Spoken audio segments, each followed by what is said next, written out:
আসসালামু আলাইকুম সবাই কেমন আছেন? আশা করি সবাই ভালো আছেন। আলহামদুলিল্লাহ আমরাও ভালো আছি। তো নতুন আরেকটি ভিডিও নিয়ে চলে আসলাম। আশা করি ভিডিওটি দেখতে আপনাদের কাছে ভালো লাগবে। এখানে এটা যে দেখাচ্ছি এটা হচ্ছে যে একটা ফ্রেগ্রেন্স, এটা আমি মাঝে মধ্যে আর কি জামা কাপড়ের মধ্যে দেই। তো আমি এটা 2টা প্যাকেট কিনে রেখেছিলাম, আসলে এটা অনেক আগেই কিনা। তো একটা আমি ইউজ করছি, তো এটা আমি জামা কাপড় গোছাতে আর কি প্যাকেটটা পেয়েছিলাম, আমার খেয়ালও নেই যে এটা আর রয়ে গিয়েছিল। তো জামা কাপড় গোছাতে গিয়ে এটা পেলাম, তো ভাবলাম কেননা আপনাদের সাথে একটু শেয়ার করি। এটা খুবই সুন্দর স্মেল, এটার স্মেলটা আমার কাছে খুবই ভালো লাগে। জামা কাপড়ের মধ্যে যখন দিয়ে রাখি একটা খুব সুন্দর একটা স্মেল করে, খুবই ভালো লাগে।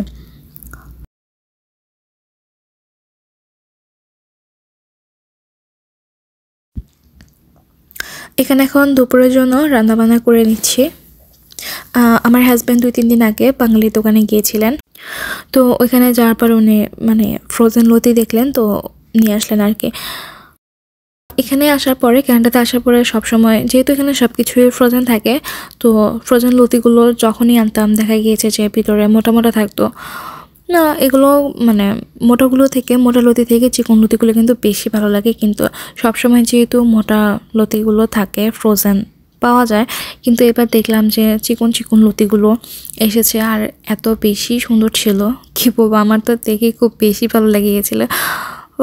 তো আমি আজকে ওই লতিটাকেই ইলিশ মাছ দিয়ে আর কি মাখা মাখা করে ঝাল ঝাল করে ভুনা করে নেব।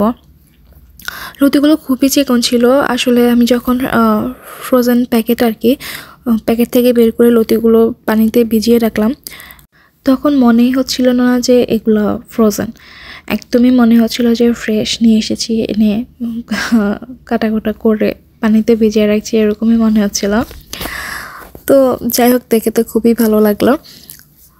তো এখানে ইলিশ মাছটাকে আমি খুব ভালো করে ধুয়ে নিয়েছি, তো এখন একটু হলুদ মরিচ লবণ দিয়ে হালকা একটু ভাজি করে নিব। বেশি কড়া ভাজি করবো না, যেহেতু রান্নাই করব, হালকা একটু এপাশ ওপাশ করে আর কি ভাজি করে নেব। আর ওইদিকে লতির জন্য মশলাটাও কষানো আর কি হচ্ছে।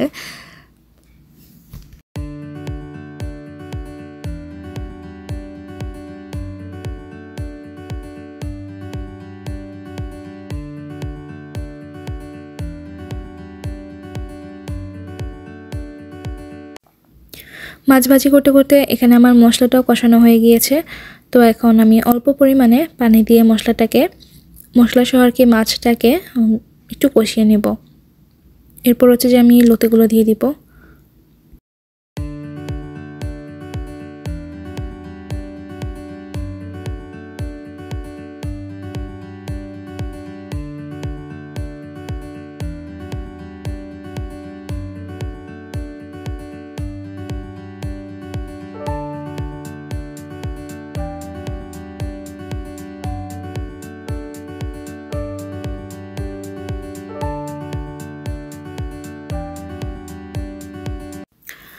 এই তো এখানে আমি যখন মাছগুলো আর কি কষানো হয়ে গিয়েছিল, তো মাছের পিসগুলোকে আমি উঠিয়ে নিয়েছিলাম। এরপর লতিগুলো দিয়ে মশলার সাথে কিছুক্ষণ আর কি নাড়াচাড়া করে নিয়ে তারপর হচ্ছে যে পানি দিয়ে দিলাম।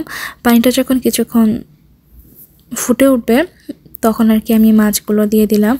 আর মরিচগুলোকে আমি কেচি দিয়ে এভাবে কেটে দিই, আমার কাছে কেচি দিয়ে মরিচগুলো এভাবে কাটতে ভালো লাগে আর কি। তো আমি সবসময় এরকমই করি, রান্নার সময় যখন কাঁচা মরিচ দিই আর কি তখন এভাবে কেচি দিয়ে কেটে দিয়ে দেই।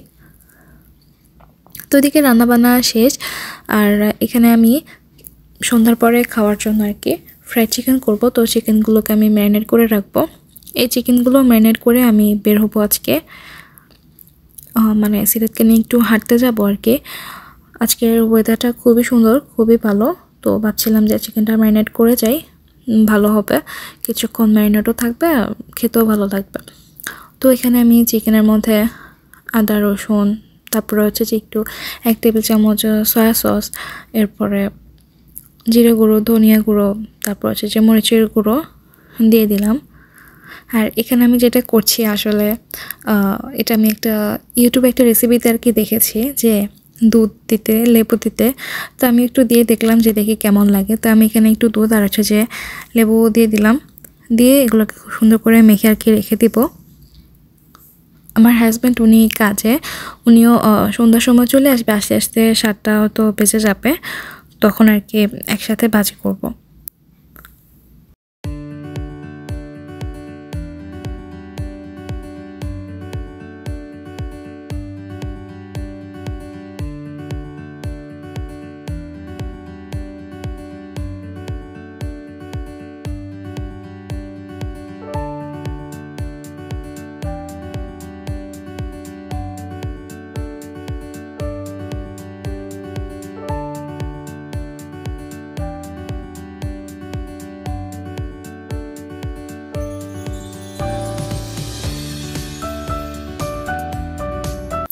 এই তো চিকেনটা আমার ম্যারিনেট করা হয়ে গিয়েছে, আর এখন র্যাপ করে রেখে দিব। এরপর রেডি হয়ে সিরাতকে নিয়ে বের হয়ে পড়লাম। আজকের ওয়েদারটা দেখতেই পাচ্ছেন, এত বেশি সুন্দর ছিল, অনেক রোদ ছিল। আমি আসলে ভুলে সোয়েটার পরে আসছি, সোয়েটার আমার না পরলেও চলতো, এরকম ওয়েদার ছিল। আমি ভেবেছিলাম হয়তো সবসময় দেখি, প্রায় সময় দেখি যে এরকম রোদ থাকে ঠিকই, কিন্তু বের হলে মানে একটা বাতাস থাকে যেটা গায়ে লাগলে অনেক বেশি ঠান্ডা লাগে। তো আমি ভেবেছিলাম হয়তো আজকেও এরকম হবে। আমি আসলে ফোনের ওয়েদারটাও চেক করিনি, তো আর কি করার। আমি আসলে সিরাতকে নিয়ে আজকে একটু পার্কে যাব, যেহেতু সামার চলে আসছে, তো সবাই এখন এই টাইমটায় পার্কে যায়, তো আমিও আজকে ওকে নিয়ে পার্কেই যাব। পার্কে যাওয়ার সময় এই রাস্তাটা দিয়ে যেতে আমার খুবই সুন্দর লাগে, খুবই ভালো লাগে। আসলে সামার তো চলে আসছে, তাই গাছে গাছে একদম ফুল ফুটে থাকে। তারপরে হচ্ছে যে বাসার সামনে এই গাছগুলো দেখেও এত ভালো লাগছে। এইসব দেশে আসলে উইন্টারের পর, মানে এত মাস উইন্টারের পর যখন সামারটা আসে, সামারে যেরকম গাছে গাছে ফুল ফোটে, মনের মতো ঠিক তেমনই ফুল ফোটে, খুবই ভালো লাগে। আসলে ওয়েদারটা ভালো হওয়ার কারণে সবাই আর কি আসা যাওয়া করে। আসলে সামারে ওয়েদারটা ভালো হওয়ার কারণে আর কি বাচ্চাদেরকে নিয়ে বিকাল টাইমে একটু পার্কে আসা যায়। পার্কে আসলেই তো আত্মীয় স্বজন সবার সাথেই দেখা হয়, বা আর পার্কে আসার জন্য না, এমনি তো আত্মীয় স্বজন সবার সাথেই বের হলে দেখা হয়, কথা হয়, ভালো লাগে। আর উইন্টারে তো এটা করা যায় না, যেহেতু উইন্টারে অনেক বেশি ঠান্ডা থাকে, স্নো পড়ে, যে যার মতো বেশিরভাগই থাকে, কারোর সাথে অত বেশি দেখা হয় না। সামারে এটা হয়। তো আমি বের হওয়ার সময় চিন্তা করছিলাম যে আজকে যেহেতু ওয়েদারটা ভালো, হয়তো পার্কে অনেক মানুষ থাকবে, আর এসে দেখি হ্যাঁ তো মানুষ ছিল, আর সবাই বিদেশি ছিল, তো বাঙালি কেউ ছিল না। তো আমি আজকে আর ভিতরে যাব না। ওয়েদার আস্তে আস্তে তো ভালো হচ্ছে, অনেক বাঙালি এখানে থাকবে, অনেকেই থাকবে। পরে আর কি আসলে সবার সাথে দেখা হবে, তখন যাওয়া যাবে। আজকে আর ভিতরে যাব না, শুধু এখান দিয়ে একটু ঘুরে চলে যাব।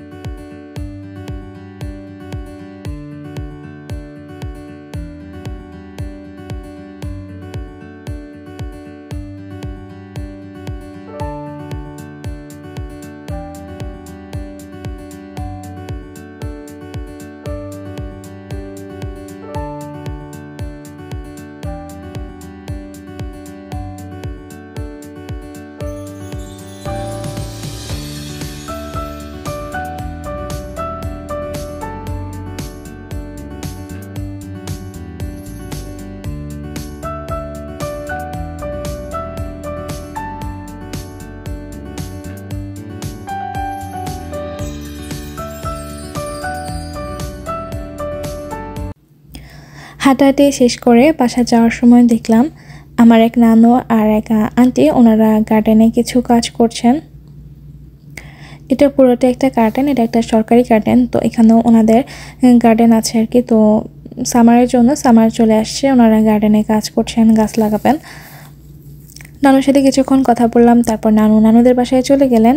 নানুদের বাসা গার্ডেনের সামনেই, আর আন্টি আর আমি কথা বলতে বলতে সামনে আসলাম। তারপর আন্টির বাসায় চলে গেল, আর আমিও এই যে আমাদের বাসায় চলে যাচ্ছি।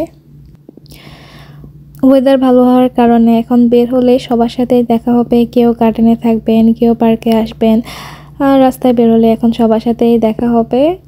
তো যাই হোক, এখানে এখন আমি বাসায় চলে আসলাম। এসে আমি আমার জন্য এক কাপ কফি বানিয়ে নিচ্ছি। আমি নেসক্যাফের যে কফিটা থাকে ওইটাই খাবো, ওইটাই খাই।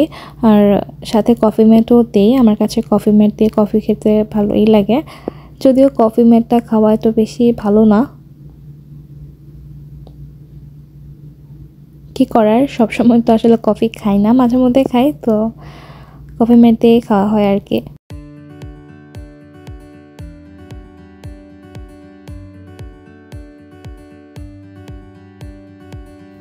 আমার হাজব্যান্ডও বাসায় চলে এসেছেন, উনিও ভাত খেয়ে নিয়েছেন। আর আমি যাওয়ার সময়, বের হওয়ার সময় আর কি ভাত খেয়ে নিয়েছিলাম।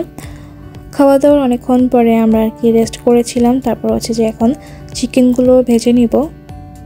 চিকেনগুলোর জন্য আমি এখানে ময়দার মধ্যে ব্ল্যাক পেপার, লবণ আর হচ্ছে যে মরিচের গুঁড়ো দিয়ে মাখিয়ে নিয়েছিলাম। এখন চিকেনটাকে আমি ময়দার সাথে মিশিয়ে তারপর হচ্ছে যে কিছুক্ষণ ঠান্ডা পানিতে ভিজিয়ে রাখবো। তারপর আমি আবার ময়দার মধ্যে গড়িয়ে, মানে এই প্রসেসটা আমি 2 বার করব, করে তারপর হচ্ছে যে ফ্রাই করে নেব। আজকের ভিডিওটি এখানে শেষ করছি। সবাই ভালো থাকবেন, সুস্থ থাকবেন। আল্লাহ হাফেজ।